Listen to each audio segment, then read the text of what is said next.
Bismillahirrahmanirrahim. Ulun Gusti Armanto Josi menjelaskan sedikit tentang mazhab Imam Syafi'i atau mazhab Syafi'i.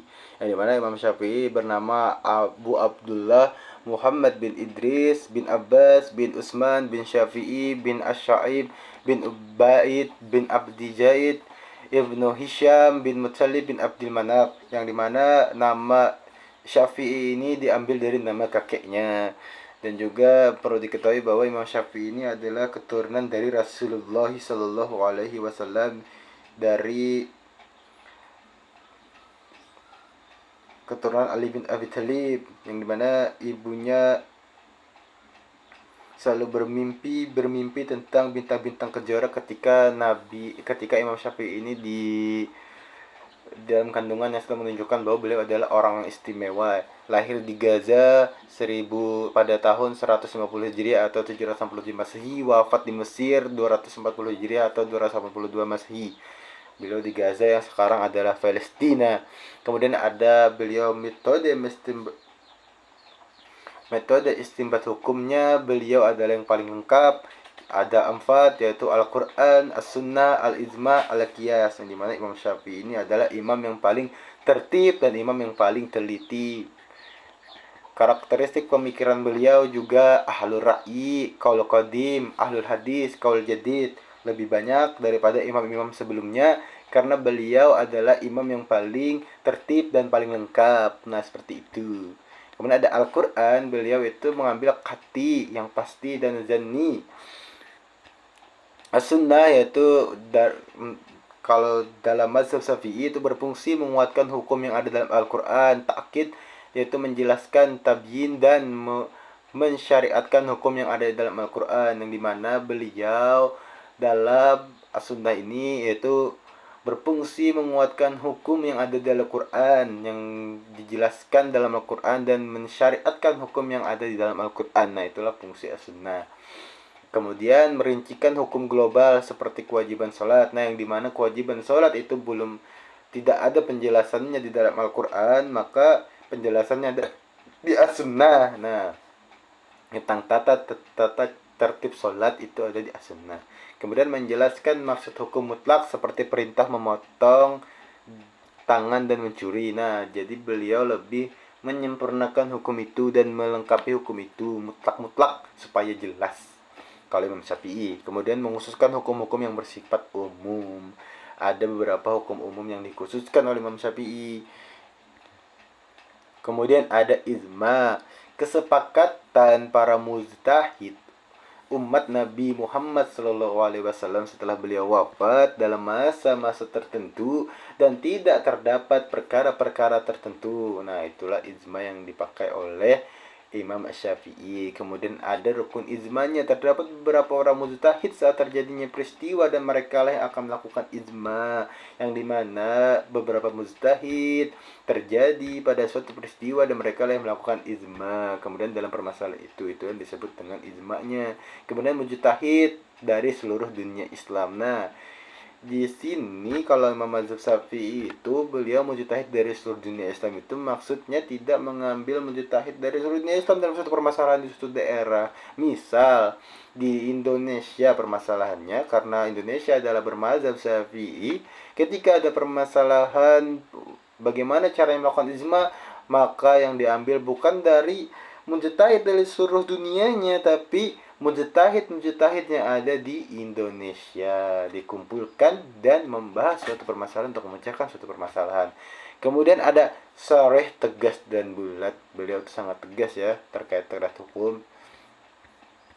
Kemudian ada klasifikasi ijma. Klasifikasi ijma ditinjau dari segi cara terjadinya. Nah, dari segi cara terjadinya seperti apa, maka jika itu sesuai dan tidak bertentangan, maka itu bisa diambil. Kemudian ada syari, yaitu semua ulama mujtahid mengemukakan pendapatnya. Artinya tidak ada ulama-ulama itu yang diam dan semua harus berpendapat walaupun pendapatnya mungkin sama atau berbeda. Nah, kayak apa itu iklan. Kemudian ada sukuti, ada sebagian ulama mujtahid bersikap diam atas pendapat mujtahid lain. Nah, yang dimana kalau sekuti ini seperti Mazhab-mazhab sebelumnya, mujtahid berpendapat ada beberapa mujtahid yang hanya diam, tapi itu bisa dipakai karena diam itu dianggap sebagai persetujuan dari suatu pendapat.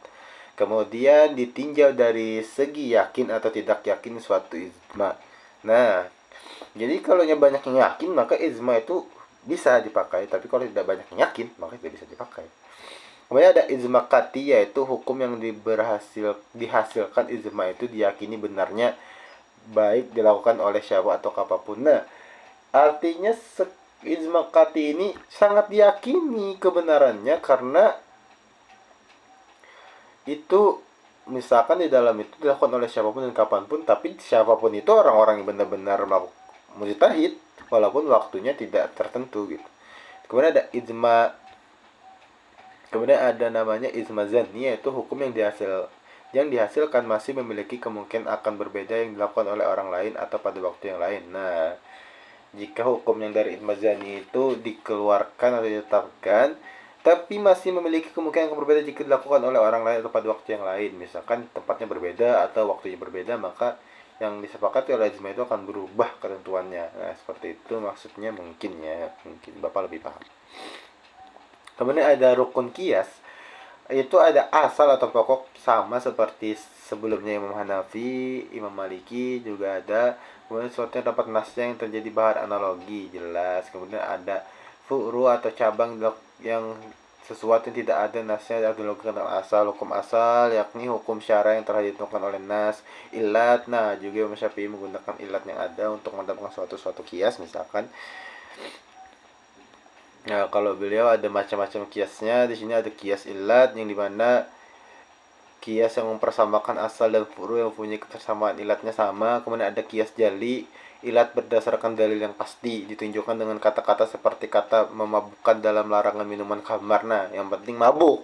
Kalau sudah mabuk haram, nggak penting hamarnya. Kalau hanya hamar berarti hamarnya haram, hal-hal lain tidak. Nah, karena di sini beliau lebih ke sifat pastinya, yaitu memabukkan. Jadi segala sesuatu yang memabukkan itu adalah haram, itu contohnya. Kemudian ada kias mulawi, yaitu hukum furu lebih utama ditetapkan dibandingkan dengan hukum asal.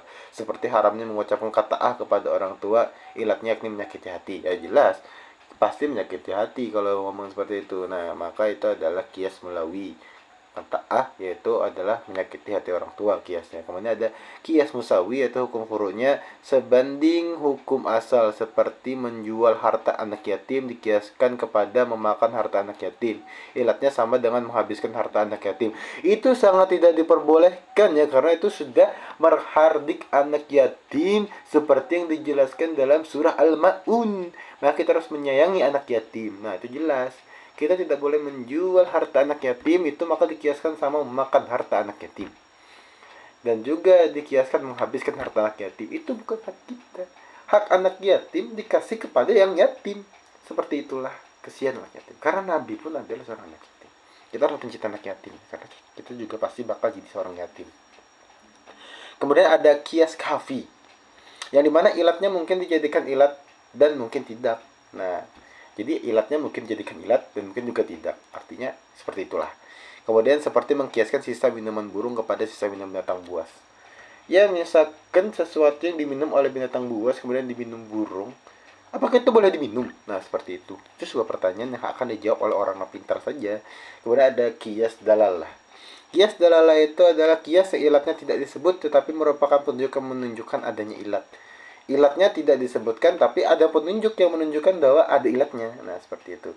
Kemudian ada harta anak-anak yang belum balik, apakah wajib menunaikan zakatnya atau tidak. Nah, misalkan anak itu adalah anak orang kaya, dia memiliki harta yang banyak tapi dia belum balik, apakah dia wajib menunaikan zakat? Orang tuanya yang wajib menunaikan zakat ya, dia tidak, berarti karena dia tidak paham fungsi dari zakat itu apa. Itu pendapat saya ya, bukan pendapat Imam Syafi'i. Kalau pendapat Imam Syafi'i kayaknya nggak tahu gitu, kayaknya wajib ya. Apakah wajib tindakan zakat atau tidak? Nggak tahu gitu. Oke. Kemudian ada kias shibi. Nah, kias shibi itu furu dapat dikiaskan kepada dua asal atau lebih, tetapi diambil asal lebih banyak persamaannya dengan furu. Kemudian ada hukum merusak budak dapat dikiaskan kepada hukum merusak orang merdeka. Wah, nggak boleh merusak pembantu ya. Itu kebanyakan tuh TKW-TKW yang dirusak kehidupannya di sana. Tidak boleh itu sebenarnya, tidak boleh di dalam Imam Syafi'i, tidak boleh. Karena sama dengan merusak manusia, guys ya. Nah, jadi itulah sedikit menjelaskan tentang Imam Syafi'i yang sangat bermanfaat. Kemudian semoga bisa kita amalkan ya, guys ya. Sekian, terima kasih telah menonton. Watching, silahkan subscribe.